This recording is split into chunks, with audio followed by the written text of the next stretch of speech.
Hello viewers, আসসালামু আলাইকুম। আশা করি সবাই ভালো আছেন। তো ভিউয়ার্স, আবারও চলে আসলাম নতুন একটি ভিডিও নিয়ে। তো আজকের ভিডিওতে আমি আপনাদেরকে দেখাবো কিভাবে আপনাদের ওয়ার্ডপ্রেস ওয়েবসাইটটি আপনারা গুগল সার্চ কনসোলে সাবমিট করবেন সঠিকভাবে। তো চলুন কথা না বাড়িয়ে আজকের ভিডিও শুরু করি। তো প্রথমে চলে যাবেন আপনার যে কোনো একটি পছন্দের ব্রাউজারে গিয়ে সার্চ বারে গিয়ে লিখবেন Google search console.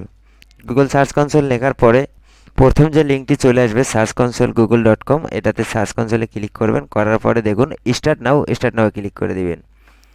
Start now click করার পরে আপনার সামনে দুটি এরকম অপশন আসবে, একটি হচ্ছে শুধু ডোমেন নাম আর একটি হচ্ছে https www.com সহ আপনি দিতে পারবেন। তো আমি আপনাদেরকে https ছাড়াই দেখাবো, তার জন্য আমি এখান থেকে আমার ডোমেন নামটি এখান থেকে কপি করলাম। ডোমেন নামটি কপি করার পরে আমার গুগল সার্চ কনসোলে গিয়ে শুধু ডোমেন নামটি আমি এখানে পেস্ট করে দিলাম, bdhelppro.com। দেওয়ার পরে এখান থেকে আমি কন্টিনিউ করলাম।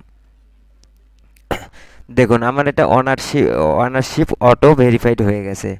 তো আপনারা অনেকেই হয়তো এখন ভাবতেছেন যে ভাই এখানে যে একটি কোড ভেরিফিকেশন করতে হয়, কোডটি ব্লগার মানে কোডটি ওয়ার্ডপ্রেসে গিয়ে সেট আপ করতে হয় টিএক্সটি ফাইল, সে ফাইলটি কোথায়? আচ্ছা, ওই ফাইলটি আমি দেখাচ্ছি, সমস্যা নেই।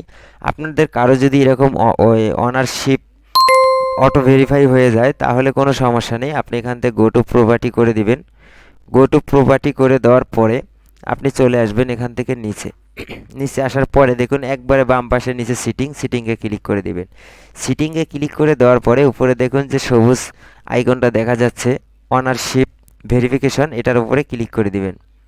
যখন এটার উপরে ক্লিক করে দিবেন তো নিচে দেখুন ডোমেন নেম প্রোভাইডার, তো এখানে ক্লিক করবেন। ক্লিক করার পরে দেখুন এই যে কপি দ্য টিএক্সটি রেকর্ড, এই রেকর্ডটি আপনার কপি করে আপনার ওয়ার্ডপ্রেস সি প্যানেলে এটাকে রেকর্ড করে নিতে হবে, মানে রেকর্ড সেট করে নিতে হবে। তার জন্য দেখুন আমরা এখান থেকে রেকর্ডটা কপি করে নিলাম।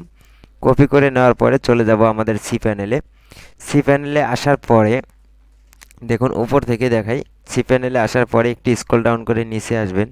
নিচে আসার পরে দেখুন এখানে জোন এডিটর, এই ডোমেন সেকশনে সবার নিচে দেখুন জোন এডিটরে ক্লিক করে দিবেন। জোন এডিটরে ক্লিক করার পরে একটু ওয়েট করবেন। ওয়েট করার পরে এখানে আপনার ডোমেনটি সিলেক্ট করে নেবেন। দেখুন আমার বিডিএল প্রো এই ডোমেনটি আমি করব। তো এই ডোমেন বরাবর যে ম্যানেজ আছে ম্যানেজ আইকনে ক্লিক করে দিবেন। ম্যানেজ আইকনে ক্লিক করার পরে এখান থেকে আপনাকে করতে হবে অ্যাড, এই যে দেখুন ডান পাশে প্লাস আইকন অ্যাড রেকর্ডে ক্লিক করে দিবেন। অ্যাড রেকর্ডে ক্লিক করে দেওয়ার পরে আপনি এই যে এ লেখাটা আছে এই এর জায়গায় আপনি এই যে দেখুন টিএক্সটি এটা সিলেক্ট করে দিবেন। দেওয়ার পরে টেক্সটের জায়গায় আপনি যে কোডটি কপি করে এনেছেন ওই কপিটি পেস্ট করে দিবেন। পেস্ট করে দেওয়ার পরে আপনার যে ডোমেন নামটি আছে সেই ডোমেন নামটি আপনার শুধু ডোমেন নাম আপনার এই ভ্যালিড জোন নেম এখানে দিতে হবে। পেস্ট করে দেওয়ার পরে দেখুন সেভ রেকর্ডে ক্লিক করে দিবেন। সেভ রেকর্ডে ক্লিক করার পরে আপনি যদি একটু নিচে আসেন তাহলে দেখতে পারবেন আপনি যে রেকর্ডটা সেভ করেছেন সেই রেকর্ডটা এখানে চলে এসেছে। এই দেখুন রেকর্ডটা এখানে চলে এসেছে, আপনার এখানে কিছু করতে হবে না।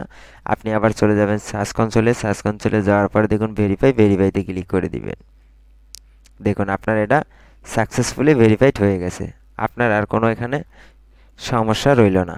আপনি এখন নিঃসন্দেহে আপনি পোস্টগুলো করতে পারেন, কোনো সমস্যা নেই। আর আপনার পোস্টগুলো যদি ইন্ডেক্স না হয় তাহলে অবশ্যই আমার ইউটিউব চ্যানেল থেকে গুগল ইন্ডেক্স পাবলিশার এই ভিডিওটা দেখে নেবেন, তাহলে 100% আমি আশা করি আপনার যে কোনো পোস্ট ইন্ডেক্স হতে বাধ্য 5 থেকে 10 মিনিটের ভিতরে। তো ঠিক আছে, সবাই ভালো থাকবেন। এই ছিল আজকের ভিডিও।